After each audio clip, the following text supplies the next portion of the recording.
E-commerce growth is dependent on a number of marketing strategies and channels. This includes things like your email, SMS marketing, paid advertising, and amazing social media presence. Now, over the last 7 years, AKM has seen e-commerce companies grow profitable and also grow into losses simply by not planning in advance when it came to their business peaks. Now, in our last video, we talked about how to scale your DTC brand from 7 to 8 figures, and a large portion of that comes from creating a solid, in-depth marketing calendar that your entire business revolves around. Within that, I also talked about the 4-peak theory versus the traditional 2 peaks that most DTC and brands demonstrate in their yearly cycles. Now, if you stick around to the end of this video, we'll be giving away our marketing calendar template and a list of all the holidays in the year that we consider looking at when we decide the key moments that we create within our clients and our own brands. So in this video, I'll be covering why you need a 4-peak theory strategy and what it is if you're not sure, the pros and cons of 2 peaks and 4 peaks throughout the year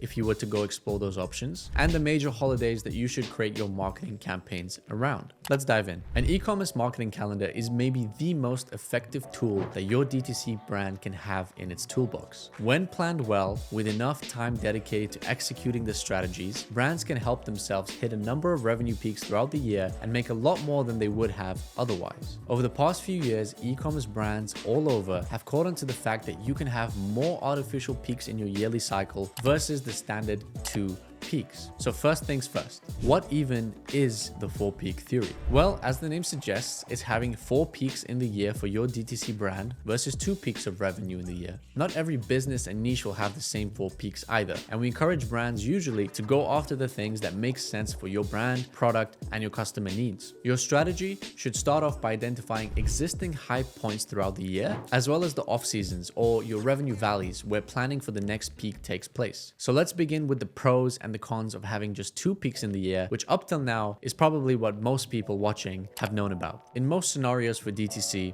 and e-commerce, these 2 peaks tend to happen around April to June when you have Memorial Day, Mother's Day, Father's Day, and in the holiday season with Black Friday, Cyber Monday, and the December holidays. Now, the pros of this is that businesses drive a lot of more business and revenue during these peaks and experience increased cash flow. But that also comes with cons because businesses experience very low cash flow during other points throughout the year, leading to this sort of curve where you get ups and downs and then ups again towards the end of the year. And businesses then also have fewer opportunities to hit their revenue goals. Now, due to these cons, to minimize the low revenue periods of the 2-peak strategy, the 4-peak theory was introduced with additional tactical moves. For example, having a new product launch around a cultural movement or peak in the year, or planning more product launches than anticipated to surplus and boost your business during those slower e-commerce months, or even doing a specific offer for returning customers to come back and buy from you again when they usually wouldn't have. Now, the pros of this is that businesses are more likely to engage with new customers more frequently throughout the year,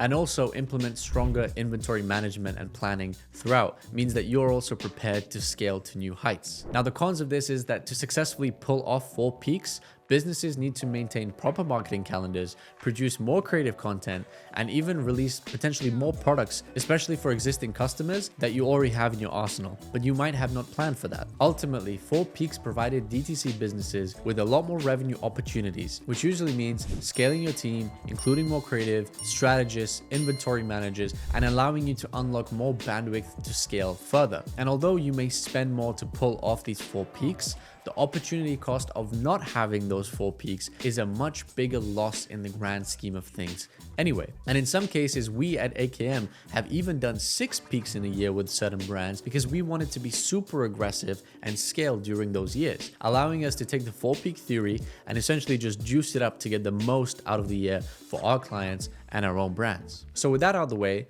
let's talk a little bit more about how to go about implementing the 4 peaks into your DTC brand's future. Now, the one thing that we can say from experience is that it's always best to have a marketing calendar, and by splitting up the year into quarters to break down the peaks in a more systemized and methodical way. Now, the first step here is to line up your potential peaks or product launches with any relevant holidays or cultural events. To cover some quick peaks by quarter, in Q1, we have New Year's and Valentine's Day, arguably the biggest peaks throughout the Q1 moment where you have the opportunity and the biggest momentum, especially on paid channels, to push for more revenue. Now, Q2 comes the second peak, which can easily be booked as the start of spring or the start of summer. And for many cases, especially those living in climates with winter, April sparks this spring fever. And in most cases, a definitive market to that season comes around that Easter period where a lot of brands tend to promote Easter sales or other sort of spring collections. And similarly, during this time, we dive into Earth Day, Mother's Day, Father's Day, and for those in the US,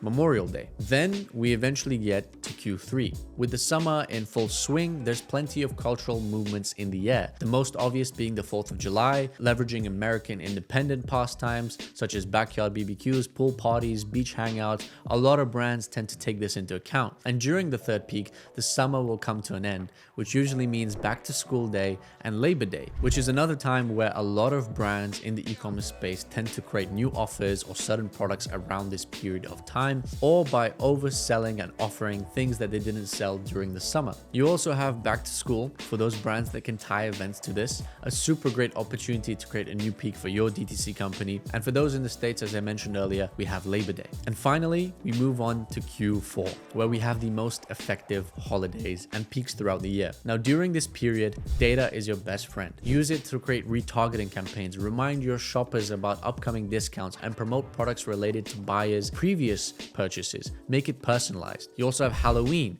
You then have the big one, Black Friday, Cyber Monday, and then of course, Christmas and the December holiday season. And that's pretty much that. If you were a 2-peak brand before this video, I hope this has changed your mind. But just remember, to hit all of these 4 peaks in the year, you need a team or a plan of action that is so secure and organized to be able to execute on these strategies. Don't forget that everything revolves around an in-depth marketing calendar. And if you are a brand that has just hit the 7-figure mark, we highly suggest you invest some time to curate and plan out your quarters appropriately, because everything will balance and rely on it. If you enjoyed this video, leave a like. We always support the love. And if you were confused by anything, let me know in the comments. And if you ever need help, our team is always available for a free growth audit on how to best guide you in the right direction for 2024 and 2025. My name is Arsalan, and I'll see you on the next one.